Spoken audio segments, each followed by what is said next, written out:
嗨，大家好，我是 Joe， 欢迎回来。之前的一期节目呢，是给大家讲过，在夏季的时候要如何找到浅水区里面的鱼。那其中的一个钓点呢，是在这个船台上面。那有些人叫这个码头船台都可以。那夏天的时候呢，它是一个很好的一个聚鱼的点。今天呢，我就着重的和大家说一下。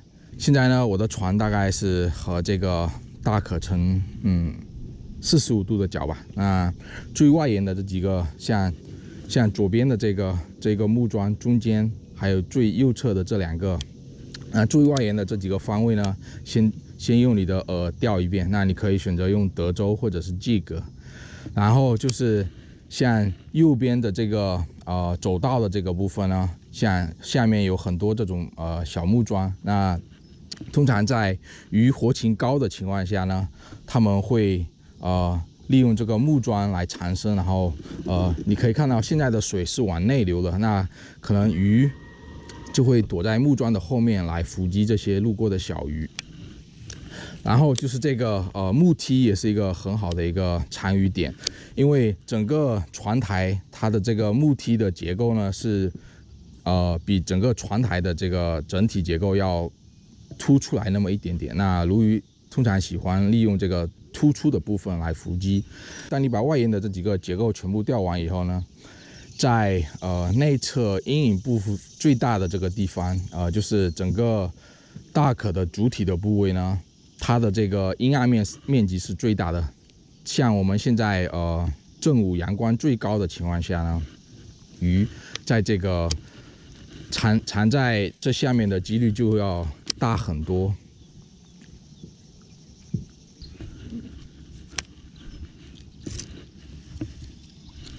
那外沿的这个木梯应该是你的首选。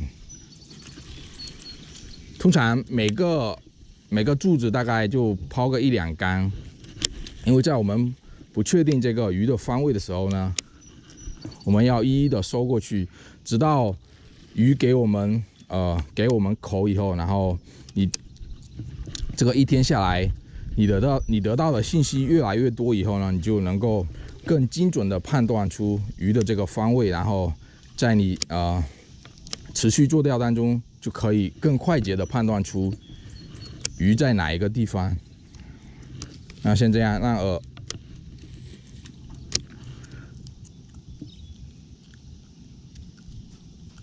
饵往下沉。那你的竿尖呢要跟着这个饵落下的方位，因为很多时候在我们饵下沉的过程当中，如果有鱼的话，它会第一时间做出反应。所以呢，不要给你的这个饵有太多的虚线。当然，如果你的大可钓的比较深的话，可能就要多注意给一点线，因为如果你的线太少的话，整个饵会呈这个钟摆式的这个动作，然后往回收。这样子的话，你的饵就到不了它应该钓到的方位。那像外沿的这几个，我已经一一打过去了。注意就是不要让饵泡得太久，因为通常鱼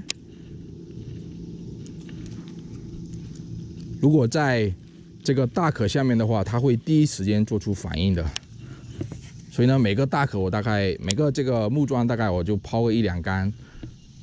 如果没鱼的话，就换一个大可。那像现在夏季的话，可能就是离岸边特别近的这几个木桩呢，它的缠鱼的这个概率会比较小一点。因为现在水温比较高嘛，那潜水的话肯定是含氧量比较少的。然后鱼通常的话，如果有鱼的话，通常他们会选择就是在最外沿这个比较靠近深水的部分。像这个船台的最外沿的主体结构呢，它的这个阴暗面提供的也更大，所以呢，集鱼的几率就比较的多。现在呢，我的船已经跟着这个流漂到了大壳的左侧的地方。那这里有4个木桩，我们来一一的钓一遍。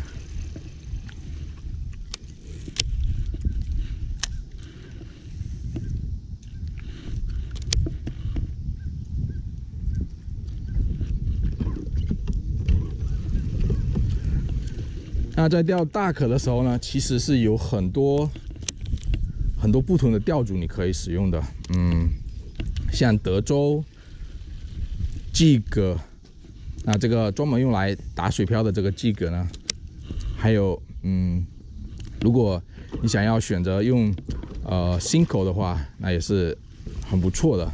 但是就是 Senko 它的漂的这个速度有点太慢了，如果你要判断鱼的方位的话，可能就第一时间效率有点不够。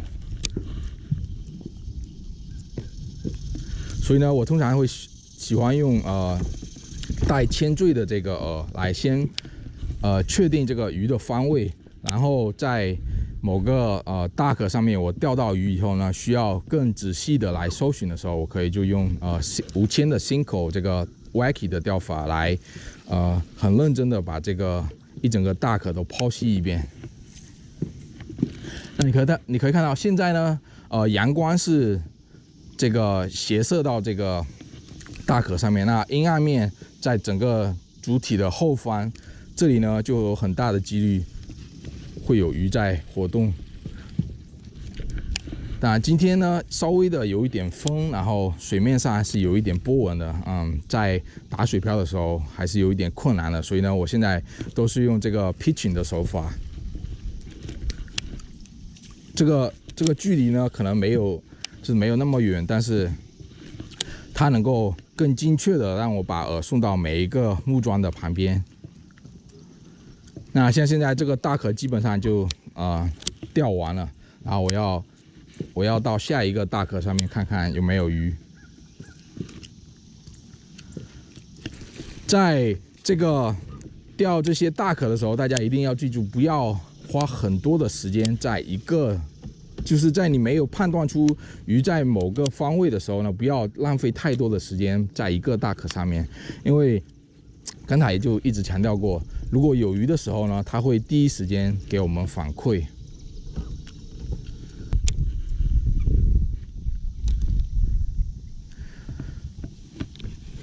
这个饵尽量不要泡太久，就大概3-5秒抖2下，然后没有的话再抖1下，就赶紧收竿，重新再抛头。这样子呢，才能够保证我们高效率的做钓。因为这个大壳，有些湖他们这个大壳实在太多，如果你把时间浪费的太多在某一个大壳上面，然后又一直钓不到鱼的话，那一天下来可能就钓不了几个。所以呢，你不能有高效率的来做钓。像抖2下没有的话，那像这样的话，基本上左边的这一整个主体都已经搜寻过一遍了。那可能这里的话，可以钓1-2竿试试看。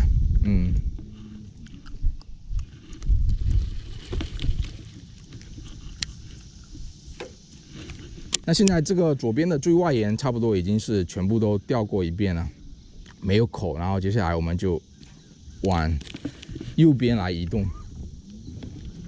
在这个单键呢，你就可以在移动的这个过程当中，你就可以试着打水漂，然后把饵送到这个主体的最下方，看看有的时候呢，鱼它们会就在鱼情不高的时候呢，它们就会选择停留在这个最下方的这个阴影处最深的地方。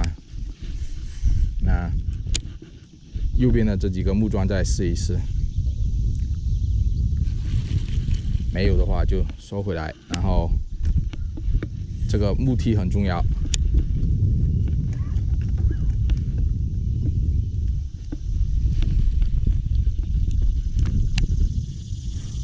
再来1竿。有一个地方大家要注意，就是在你选择做钓这些大壳的时候，最好呢是选一个内湾里面有很多数量的来做钓。那些单一的这个，如果你要一一的跑过去的话，可能就效率会低很多。那像我现在做钓的这个地方呢，它就有大概15到20个这个大壳。那这里呢足够的让我能够钓大概1个小时左右。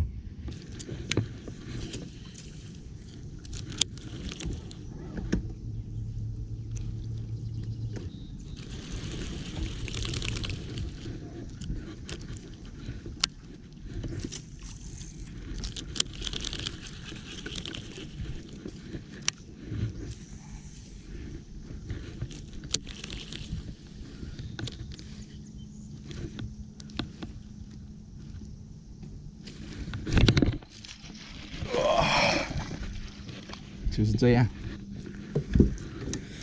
那刚才呢，在我钓右边的这个桥台的时候，你可以看到它下面是全部用木板都挡住了，所以我的髻壳呢下不去，然后只有在最后方的这个角落呢，它是有一点点的空格。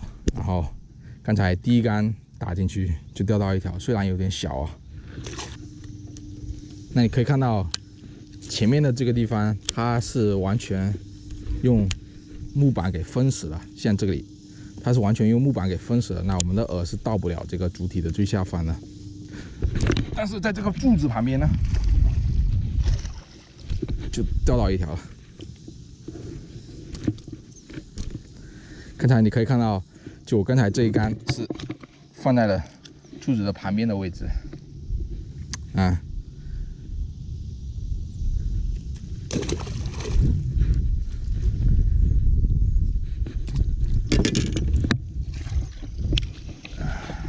前面的这个，它是一个全新的这个 duck， 那这种地方呢，它聚鱼的概率就会比那些很老旧、看起来很破旧的 duck 要小很多。很大原因就是它的这个木桩在水里面泡的不够久，那些老旧的这个大壳上面的木桩呢，它们泡久以后会有很多的水藻，那会聚集很多小鱼，所以呢，这些新的那个大壳我可能就完全忽视掉，因为后面还有一大排都是看起来比它老旧很多的，那残余的概率就要高很多。所以呢，我们大可不必浪费时间。当然，是不是有鱼可能它有，但是呢，就是概率比较低。那你不可能完全说把所有的这些大壳下面的鱼全部都钓到，你只能就是尽量的把那些愿意咬你饵的那些鱼最大程度的全部都给它钓出来。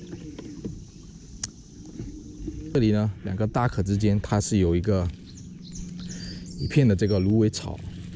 那像这种单一的障碍物，很大时候是有聚鱼的效果的，可能会是一条单鱼的鱼，也可能是就2、3条。那我们要就稍微的抛几竿试试。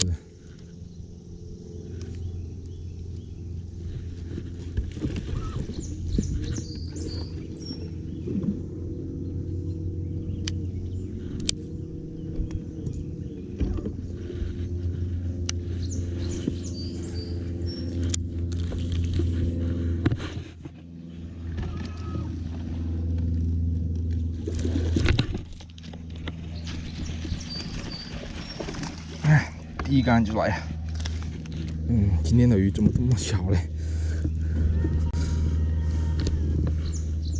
靠！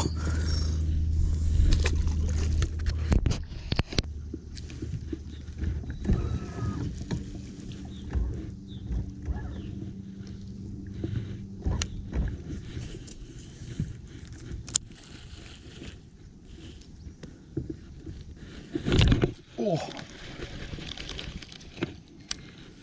我靠 ，miss，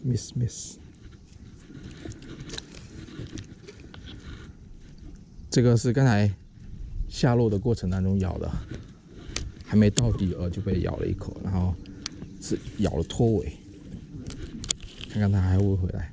来了，怎么又是这么小的鱼？刚才这一竿就很典型的，在饵的下落的过程当中，它第一时间给的反应。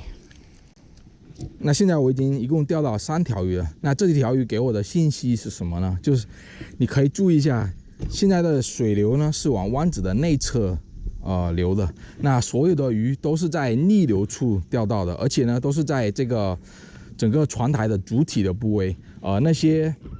那些过道呢是完全没有口。那我现在就几乎就可以忽略这些过道，然后着重的钓这些船台的主体，而且是那种逆流的那种比如说现在流往内侧流，那我可能就钓对面的那一片，会着重的多钓一点。那这边呢，当然也是会钓，可能因为它的鱼可能就会直接躲在这个逆流处的这个木桩后面。但是就是这3条鱼给我的共同的信息就是，它们完全是在这个湾子内侧的这个逆流部分。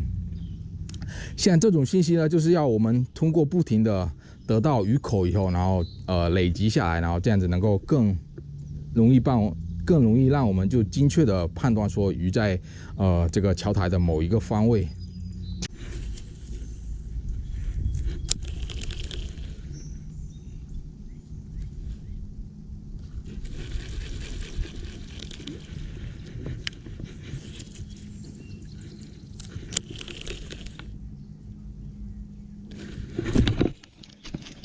你看这条鱼相同的位置，大鱼，哇，终于钓到一条 keeper 啊！好，终于来了一条像样的。你看，它是在主体的下方，而且是在逆流的这个部分。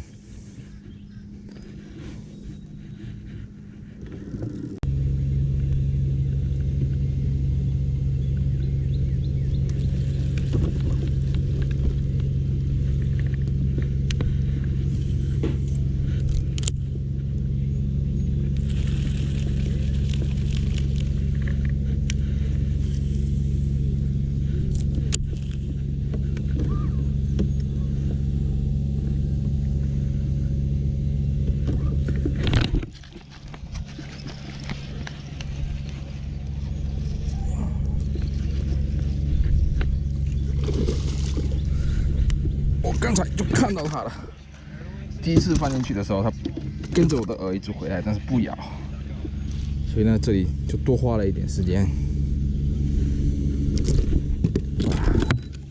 哦，好凶的鱼，操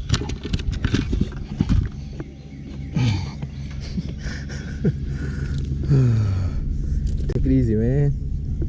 啊。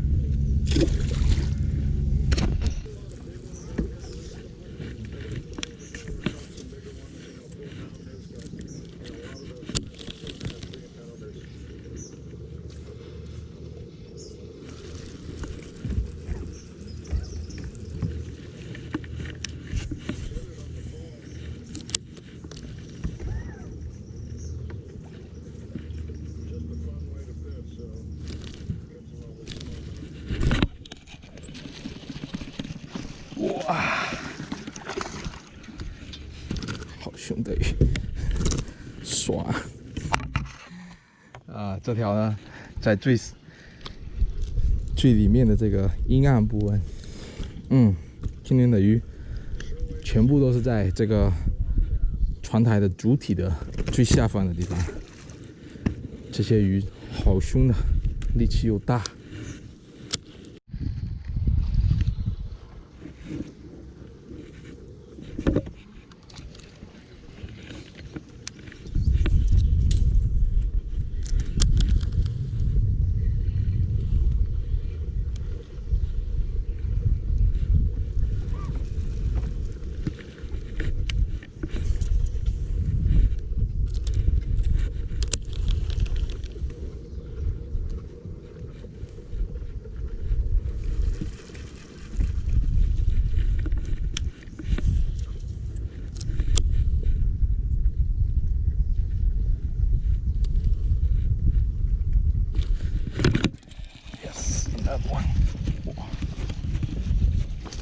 哦，跑鱼，好吧，那今天呢就先给大家做到这里，我接下来看看能不能钓到更多的鱼。那希望呢通过这个视频，你能够了解如何做钓这个大壳，然后在夏季的时候，大家在浅水区能够钓到更多的鱼。然后也谢谢你的观看如果有什么问题给我留言，我们下次再见，拜拜。